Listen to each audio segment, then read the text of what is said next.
me definiría básicamente como un psicólogo investigador y en un nivel un poquito como más refinado, como una persona muy involucrada con su tiempo, con su contexto social, con su país, con su cultura, con América Latina, con el mundo en el cual estoy viviendo, estoy trabajando, en el cual he realizado mis actividades y las voy a seguir realizando, lógicamente.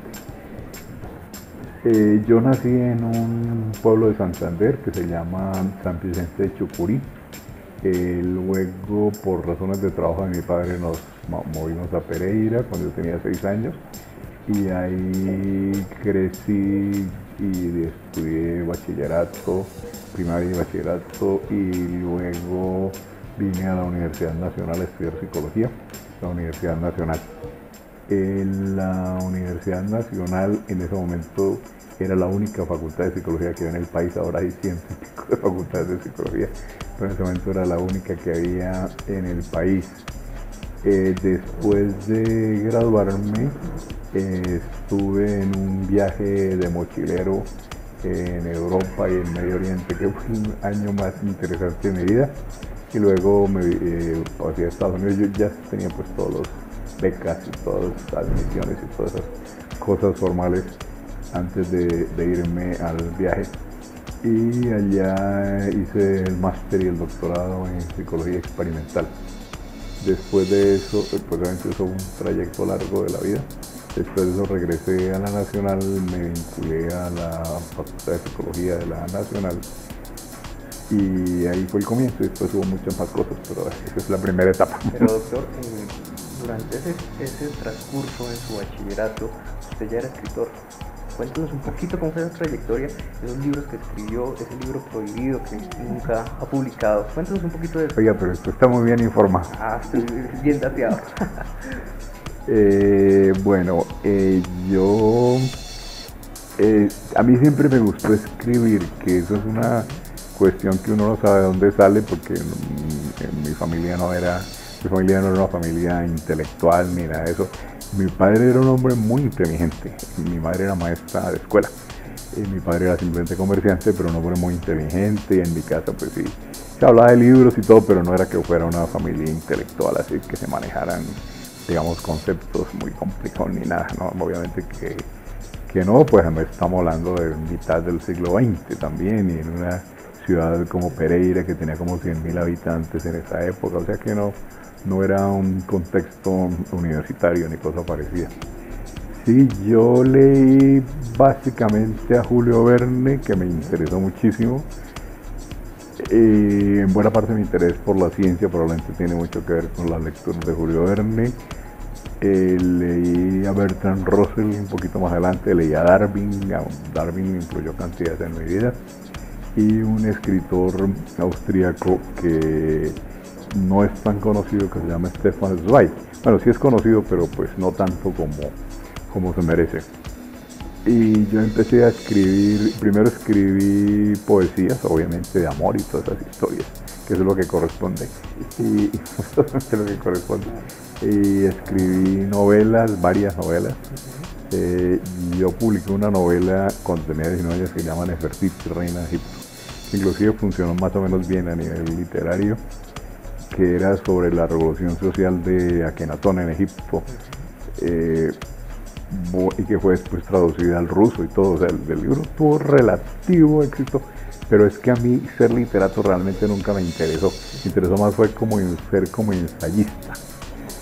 Bueno, la novela que usted se refiere es una obra que se llama Cuando agonizan todos los dioses.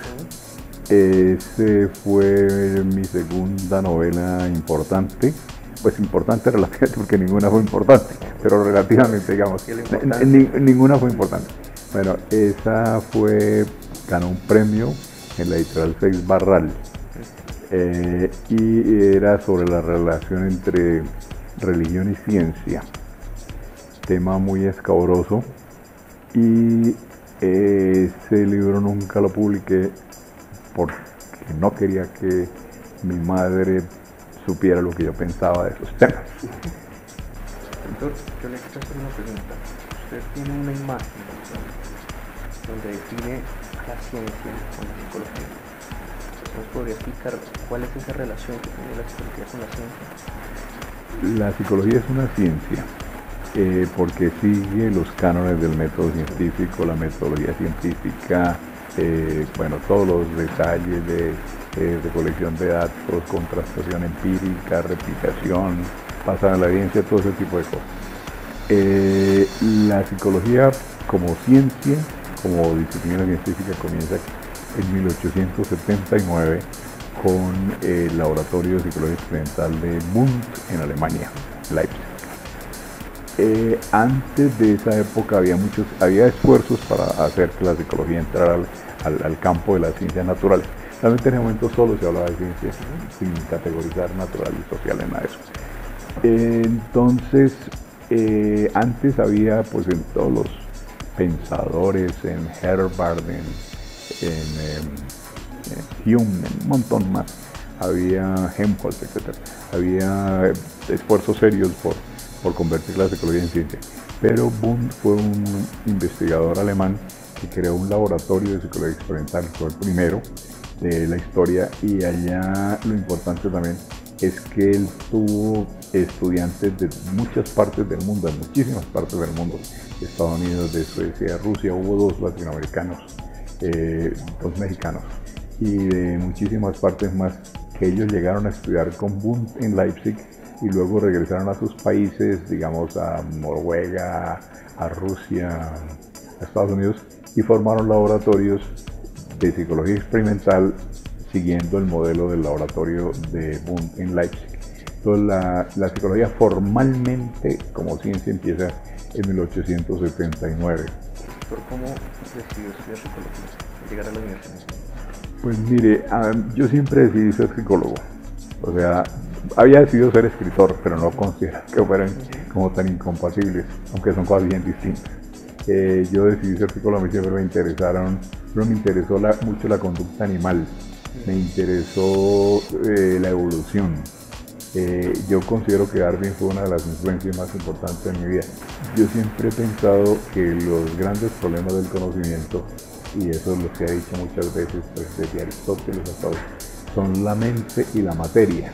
Entonces yo consideraba que la materia estaba mucho más activada que la mente, entonces que sería muy interesante estudiar la mente, a ver qué se podía hacer de aporte, de contribución al estudio de la mente. Doctor, usted estuvo viviendo un tiempo en Estados Unidos, de ahí se adquirió muchas experiencias, conocimientos, y después decidió volver a Colombia. ¿Cómo fue su encuentro con toda la experiencia, todo el conocimiento que adquirió en Estados Unidos, llegar a Colombia, a este territorio que no necesariamente está tan desarrollado en temas que usted estaba tratando?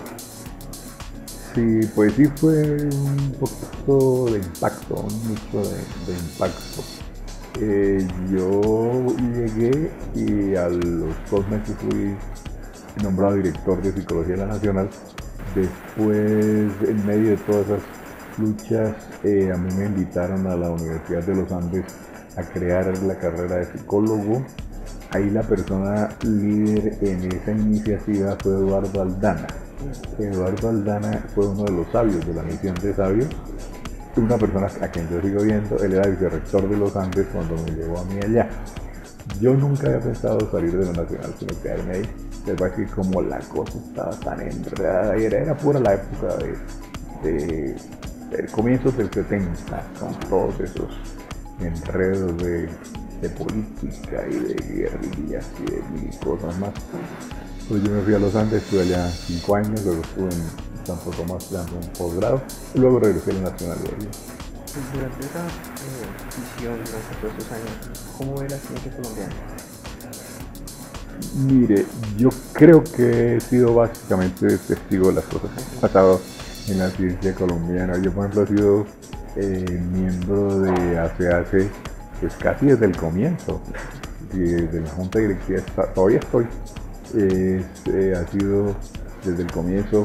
La ciencia colombiana es una ciencia que está hecha por personas que tienen mucha fe en la ciencia, mucha fe en el país, que el contexto no ha sido tan favorable,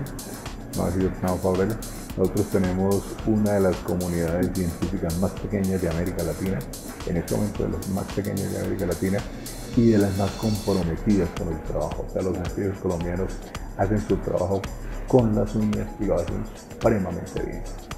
Yo recuerdo, por ejemplo, en la CACE al comienzo, la junta directiva se reunía en la oficina del presidente, del capitán Ospina. No había un director ejecutivo, no había nada, todo lo hacíamos nosotros, pero era puro artesanal, y se hacían cosas, se hacían convenciones, se sacaba una revista que se llamaba Prociencia, se hacían visitas al presidente de la República para contarle lo importante que era la ciencia. O sea, era gente muy comprometida. El capitán Ospina, que todavía existe. Luego, cuando llega Eduardo Posada, ya se vuelve esto más organizado, ya se hace Expociencia y Expotecnología, porque antes era la convención, pero ya Expociencia tiene con más visibilidad, etcétera. Y así es en lo demás, el Instituto Nacional de Salud, etcétera. Colciencia se acaba de crear en esa época, en el 68, lo creó también el capitán Ospina. Él fue el primer director de Colciencia, el que hizo toda la estructura de Colciencia. Entonces la ciencia colombiana ha sido muy comprometida con los trabajos, muy serios en sus cosas. Uno mira, por ejemplo, los informes de la Comisión de Sabios del 94, y estos son trabajos súper concienzudos. Ahí estuvo Eduardo Posada, García Márquez, un montón de gente, Eduardo Posada, Eduardo Aldana, bueno, Rodolfo Llenas, la gente más comprometida de los líderes de la ciencia. Y ahora que se hizo una segunda reunión, que se sacó un segundo documento, también demuestra todo lo que se ha avanzado. Los esfuerzos que se han hecho, por ejemplo, que ha hecho la Academia de Ciencias, los esfuerzos que ha hecho CACE, yo creo que no han sido en vano, o sea, han sido útiles. Una de las últimas cosas que logramos fue lo del aumento del presupuesto de Colciencias, que eso fue un logro básicamente de Eduardo Posada y María Piedad Villavés, básicamente. Bueno, todos, pero ellos fueron los que más trabajo hicieron ahí. La visibilidad de la ciencia hay que mejorarla mucho más.